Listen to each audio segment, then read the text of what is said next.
Je voulais montrer comment créer cette animation, donc une nappe qui se déroule et qui vient se poser sur une table. Alors tout d'abord je vais créer la table, je vais garder mon cube et en mode edit je vais faire un scale sur Z et un scale sur X. Et ensuite je vais créer ma nappe, donc un mesh plane que je vais mettre au-dessus de ma table et je vais faire un scale sur X, un scale sur Y et CTRL R pour couper en deux. Et ensuite je sélectionne tout, je fais un clic droit Subdivide et là je vais mettre par exemple 30 subdivisions.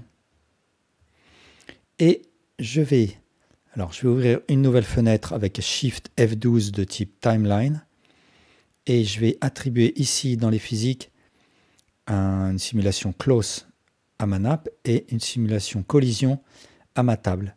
Et si je lance l'animation, ma nappe tombe sur la table. Alors je vais faire un clic droit sur la nappe et Shade Smooth. Je vais aussi attribuer ici dans le panneau des modificateurs un modificateur Subdivision Surface pour arrondir un peu la forme. Et aussi dans le panneau des physiques, vers le bas, je vais activer Self Collisions de manière à ce que les faces de la nappe ne se pénètrent pas les unes les autres. Alors ce que je veux, c'est que ma nappe se déroule et qu'elle soit d'abord enroulée sur une spirale. Ce que je vais faire, c'est activer la donne qui s'appelle Add Curve Extra Objects. Et ensuite, ça peut me donner accès, si je crée une curve, à la curve spirale Archimedian. Et je vais ici, dans l'opérateur box, choisir mes paramètres. Je vais mettre 6 steps. Je vais réduire le radius growth. Je vais mettre une quantité de 4 tours. Je vais faire une rotation sur X de 90 degrés, plutôt moins 90. Et je vais faire un scale, un petit peu lever ma spirale au-dessus de la table, faire une rotation. Et puis je vais transformer la curve, je vais la passer de poly à Bézier dans le panneau Curve, Set Spline Type, Bézier.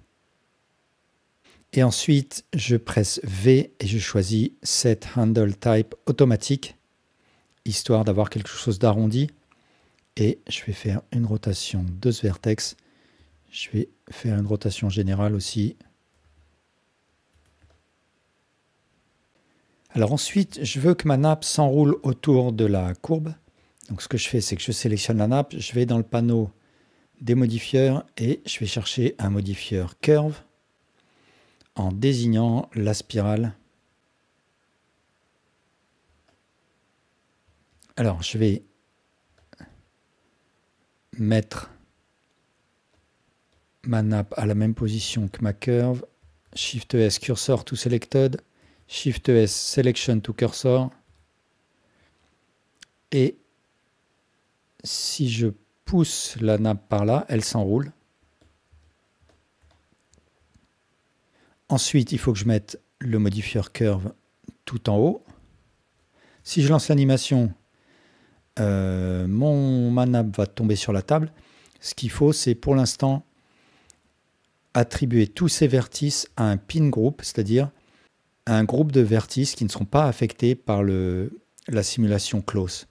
Donc je sélectionne tous les vertices, je presse CTRL G Assign to New Group et dans le panneau des physiques, sous Shape, Pin Group, je choisis le groupe que je viens de créer.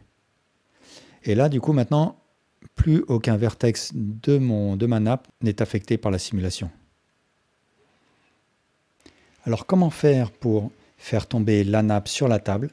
Je vais devoir faire évoluer le pin group en temps réel. Et pour cela, je vais utiliser le modifieur Vertex Weight Proximity qui va utiliser la position d'un autre objet pour déplacer mon pin group,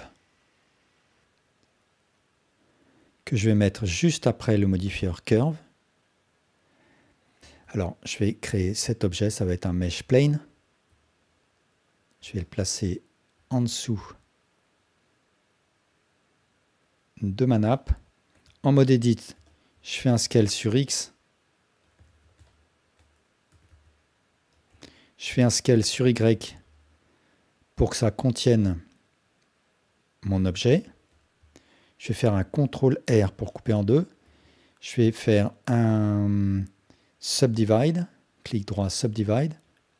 Je vais subdiviser 4 fois par exemple. Et je vais dupliquer ce plan, donc Shift D et le monter sur Z. Et je répète l'opération, donc Shift R. Et j'ai donc un objet qui contient ma nappe. Et c'est la proximité des vertices de ce nouvel objet qui va déterminer où se trouvera le pin group de ma nappe.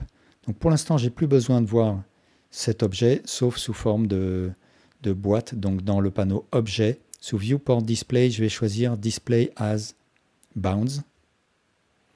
Ensuite, je sélectionne ma nappe. Je vais dans le panneau des modificateurs. Vertex Group, je choisis mon pin group. Target Object, je choisis le nouvel objet que je viens de créer. Proximity Mode, je choisis Géométrie parce que je veux que ce soit la géométrie de ce nouvel objet qui soit prise en compte, les vertices. Et Lowest Highest, ça va me permettre de régler l'influence, mais ça, j'y viendrai plus tard. Ensuite, je vais sélectionner la spirale, la nappe. Je fais un Shift, je sélectionne mon nouvel objet et je vais parenter avec un CTRL P, Set Parent to Object. Et maintenant, je vais pouvoir animer mon objet. Donc, je vais le mettre peut-être un tout petit peu plus haut. Je vais presser I pour créer une première keyframe Location Rotation Scale. Et à la frame 50, par exemple, je vais mettre mon objet ici et je crée une deuxième keyframe. Donc, voilà ce qui se passe. Mais pour l'instant, vraisemblablement, l'influence n'est pas bonne. Donc il faut que je passe en mode Weight Paint et que je joue sur les paramètres. Donc je m'assure que l'influence soit de couleur rouge, mais de toute façon je vais y revenir plus tard.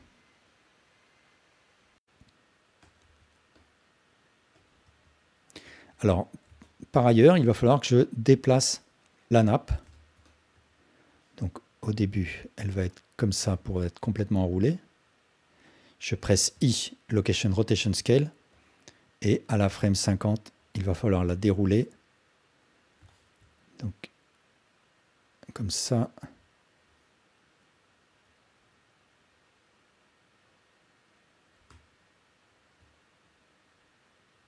Et je presse I, Location Rotation Scale. Ensuite, je vais passer en mode Weight Paint pour voir de quelle manière ma boîte influence le vertex group. Et je peux voir que je vais devoir jouer sur les valeurs lowest et highest. Je vais me mettre ici.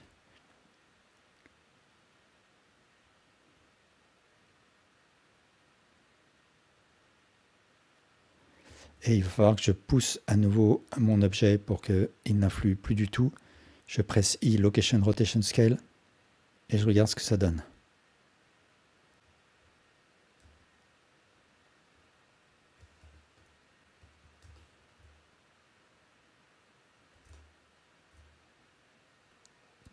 Si je veux éviter que la nappe glisse, je peux augmenter la valeur friction de la table. Je vais la mettre à 30 par exemple.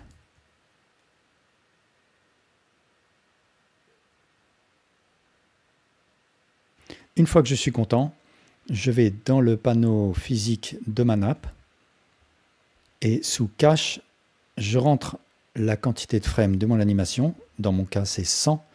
Et je fais un bake, c'est-à-dire un calcul préalable de la simulation de manière à ce que l'affichage soit plus rapide.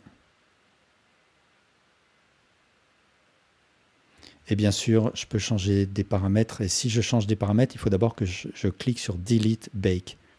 Par exemple, je veux un petit peu plus de souplesse. Donc je vais choisir par exemple Silk. Et ensuite, je teste. Et si je suis content, je refais un bake. Et je rappelle que ici, j'ai une option disque cache qui va me permettre de sauver mon cache dans un dossier qui par défaut va être à côté de mon fichier blend au lieu de le sauver dans un dossier temporaire. Pour le définitif qu'on voit ici, j'ai une meilleure définition des plis. J'ai tout simplement subdivisé une fois de plus la nappe. Voilà, merci beaucoup pour votre attention.